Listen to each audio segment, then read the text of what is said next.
все затемали. А теперь, я уже не знаю, гедер допустили, боже мой. И хотел человек купить, он не купил бы все. И он со мной ехал в машине, мне рассказывал, говорит, хотел купить. Роденя загнул такую цену. Да был бы человек, были бы семнадцатки, там одна-две сколько люди. Никто не пошел бы не ломать сюда нигде ничего, бо знал бы, что тут люди работают, живут. А так кому що треба було? Кому надо було вчитися? Кому може якої-нибудь? От це. Поградец сделал. Он гараж был, это мотоцикл сыну купил с коляской. Дальше баня сделали. А это уже дети этого котла, все, тут грабилеты, душ.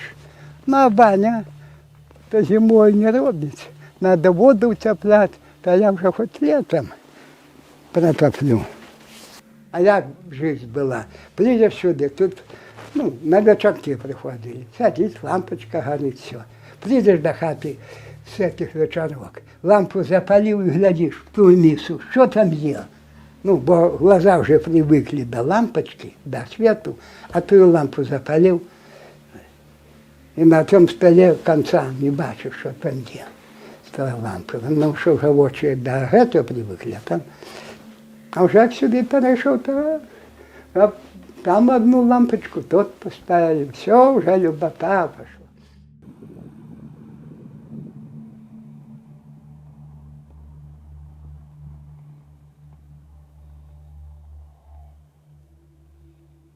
Это ж прямая линия.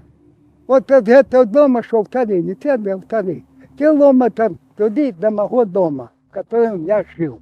Это улица прямая, хоть ты стреляй, с того конца в той конец была такая ровненькая. Да вот там осталось два, один с правой, другой с левой. Был председатель сельского совета, я решил нам провести на тот ехал телефоны. У нас был свинокомплекс, и он вот стоит.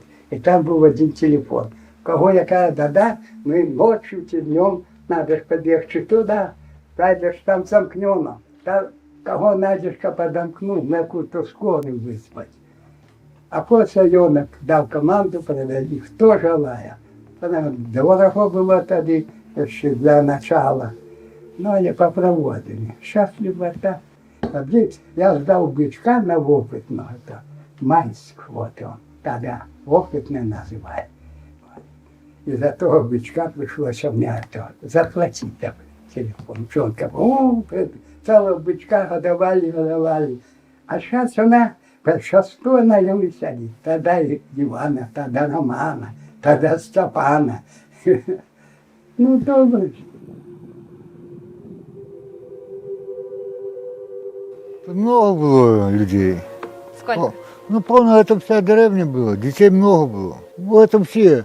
Там еще было, переехали в Яблонку, тут, там дальше были дома.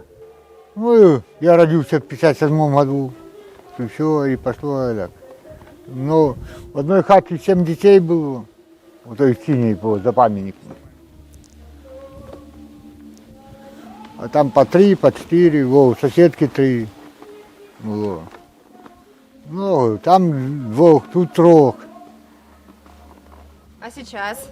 А сейчас один я, и все. Скучно зараз, чому ні?